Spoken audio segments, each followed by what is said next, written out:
Welcome to Legacy Conversations, a channel where we preserve military memories and history. Well, I have to say to you, I actually completely forgot about the firefighting episode until Fossey now sent me the Colonel Weiss video one, which we mentioned it because it happened just an hour or so before we started recording, so it was still fresh in the mind. And I said in the introduction that, yeah, we had to fight the fire, and I'll leave a video for you in the back. Just to keep a record. Wasn't a big deal, to be frank, but I completely forgot about it until Fossey reminded me. Thanks, Fossey, appreciate. And yeah, so what happened is that morning I was up early like always, and I took the bin out, the rubbish. I took that out, and how you do it is you walk to the front of a building, which is basically an abandoned hotel. You know, we've been rebuilding it now for 3 years. And so I walk out and I see that the taxi drivers standing around is quite excited about life. And I don't know the guys, you know, by this time. They were really good people. And they're pointing at the fire box, I suppose you call it, where all the electricity comes together. And that thing is smoking. And that is right next to us. In fact, you have to understand how it works in Phuket, especially in the older parts of Phuket in Patong. You might have one huge building in the beginning, but now it is separated into different buildings. And the only way you can know is to see on the paint. Like ours would be painted a little bit brown. Not sure what you call that color. But Rebecca chose it, and so we like it. And yeah, and so there's a small building between us, but we're all connected. I mean, it's the same walls. And then there's like a massage parlor. Now, I feel always sorry for those girls because they really work right through the night. They open up at about 5 in the afternoon and they go till 6 in the morning. So you can really walk past here at 2, 3 o'clock in the morning and get a massage. No, it's not massages with happy endings. That is further a little bit away, about a kilometer away, there towards Bangla Street. That's where you will find those things. But you only need to look at the door. If they say there's no sex on the door, that's what they actually mean. You know, people don't really come to Patong Beach for going to church.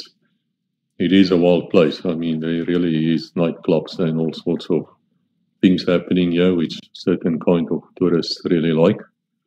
And there's also, of course, it's Phuket, man. There's the beautiful beaches and the elephants and wonderful, wonderful Thai people. You know, it's an amazing place. So how it works with these massage parlors is the woman would be working there, and many of them are actually older. Many of them would be divorced, tough life stories, and they would actually live in the place. So you would get your massage in the front. Not that I've ever done it. But you would get your massage in the front, in the public, everybody can see you. There's no such thing. I invite you for a private massage. That is also the slang for, you know, other things which can happen there. I see there's a mosquito flying around again. But anyway, so they would actually live in this building. They would have like a small kitchen there, communal kitchen. And they would sleep there, I suppose, in bunk beds or something. But they actually do live in it. They leave the place not often. It is, well, I don't want to call it anything what it's not. But you can make your own conclusions. I mean, it's only Thai people can do this. You cannot come here as a foreigner and be a massage parlor massage person. You cannot do that. It's reserved for them alone. So every now and then you would see a Ukrainian or Russian woman in the news who got arrested for being doing massages, by which I don't mean they were doing things more than massage. There is actually people who actually only do massage. I have to say that because a lot of people are on a total misimpression here. since we know them, many of them are friends of Rebecca, they will tell us there's a certain group of people coming from the Middle East who always want to have happy endings. Always. Not one of them will not say it. It's very, very interesting, that tribe. And tribes, so don't make conclusions again which you don't know. So anyway, so I was quite concerned when I saw it, so I put the rubbish down where I had to, and I started looking at it, and I see, but this thing now is smoking heavier and heavier and heavier. Now the obvious way to cut it is just to cut the power and your problem is solved. But sadly, you can't get access to the building because these people are sleeping now, therefore the doors are locked. And therefore you can't go in. And even if you call the owner, normally there's a number in the front. It's going to take time to wake people up and get there. So we need to do something. And there is no time. And then, of course, now it starts, you can see little flames coming out. Again, your problem is not so much that fire. That is a spark. Your damn problem in life is when that spark becomes a real fire. Because then you can burn down the entire street. Because if one of the buildings catches fire here, well, you have a problem, man. And they do have a good fire brigade, I also have to say that. And they also have a good police, and they have a good army. You can see there in Cambodia and how with the war going on. So anyway, so I decided we had to do something here, because there's nothing you can do if you don't have the tools. But luckily, as it happened, as I say, our building is an abandoned hotel, so it's got all the equipment. It's got all the fire extinguishers, the red ones, green ones, just standing around. But they haven't been serviced for years. But they're still within the date of service. So I thought, well, let's go. And so I just walked in and I grabbed the green one. That's what they recommend. I was told for electric fires. And so I got out and started spraying this thing. And the first attempt wasn't that successful, but luckily we were very lucky, because with the fire and I suppose there came a draft, the door of this thing opened, of this board. And so now it had a nice juicy target. And so I stood closer and I sprayed it the first time, and there's one hell of a shot, obviously, the liquid coming out. A huge flame coming out, but this time this thing is burning. And so we sprayed it again and again. Now, guys, your problem is you only have about 50 seconds, 30 seconds, to 40 seconds perhaps of spraying with a fire extinguisher, and then it's gone.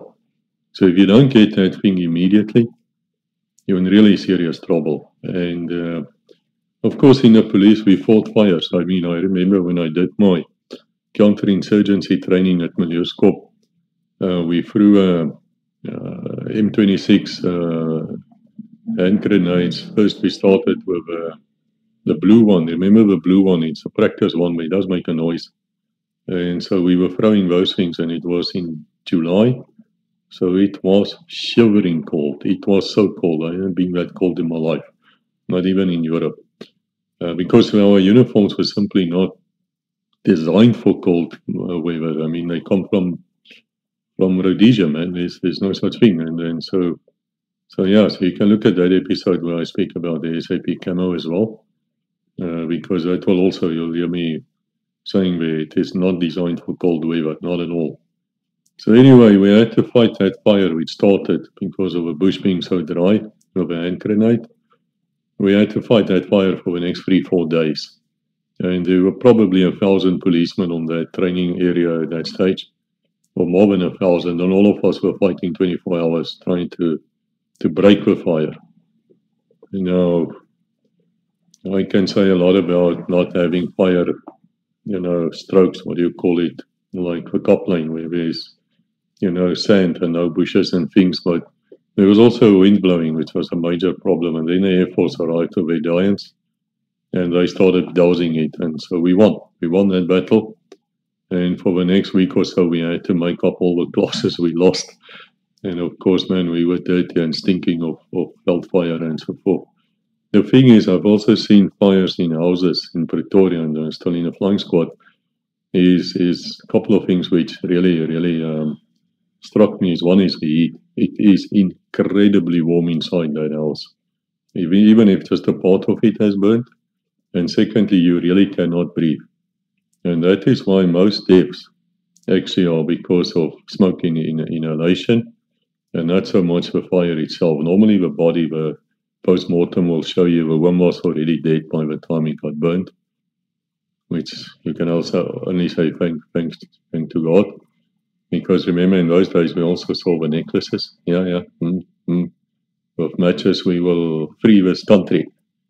Didn't that Winnie Mandela said so? Something like that? Yeah, I saw that.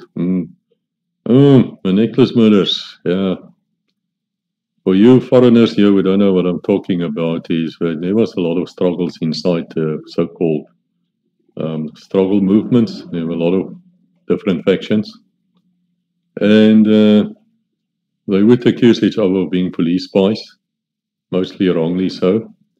And then they would have like a kangaroo court.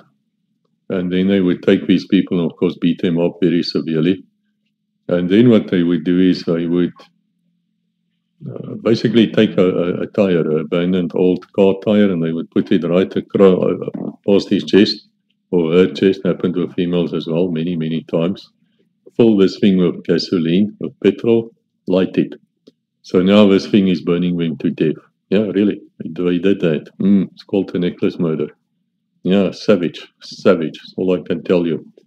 And to make sure that they don't escape, they would take a machete, we call a ponga, and just hack the muscles in the leg, just above the ankle. So now they can't move. Their arms are pinned down, and they can't move. It took us one day about 15 minutes to break through a crowd with our armored vehicles to try and rescue one, which we couldn't. He was sort of dead by the time we arrived, and I will never forget. That's why I don't eat eggs.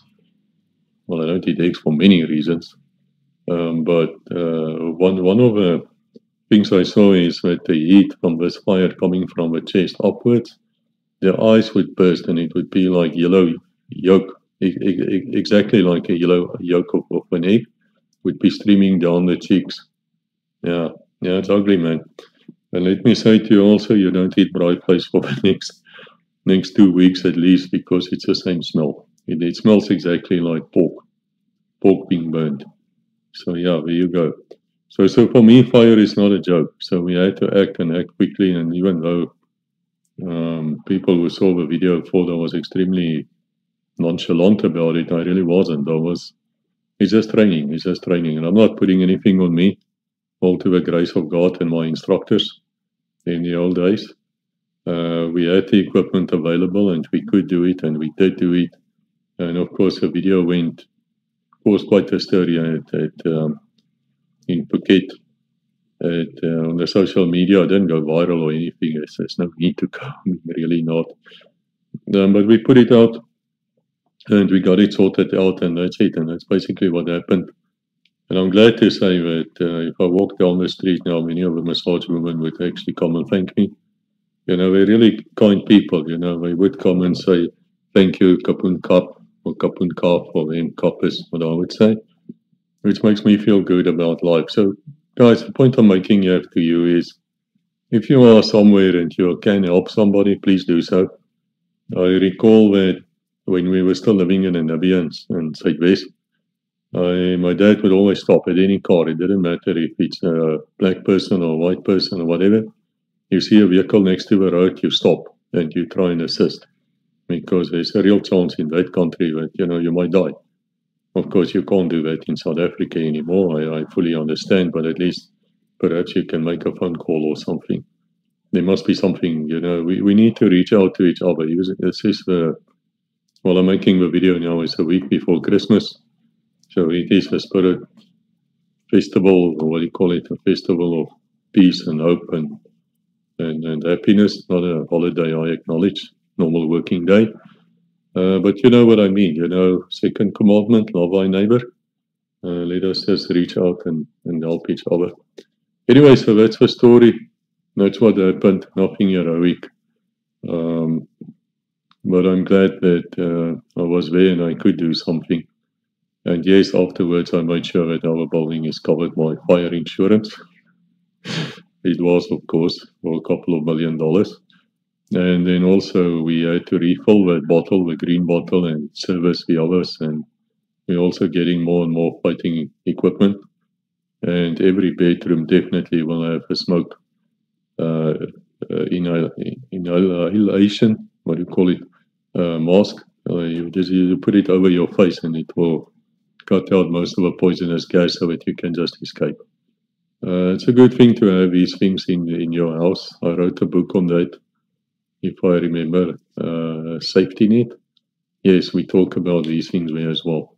Okay, that's it. God bless until we meet again. Hope you enjoyed this little video. Perhaps I'll make it a single video as well, simply because I think there's a good message in it for everybody, and who knows, perhaps we can save some lives. It is as Colonel Dr. Eric Solomon always said, the old Jewish saying, the slogan, you save a life, you save a world. It's true, people. It's true. God bless. Bye-bye. Thank you for watching. Please like, subscribe, and ring the bell to receive notifications.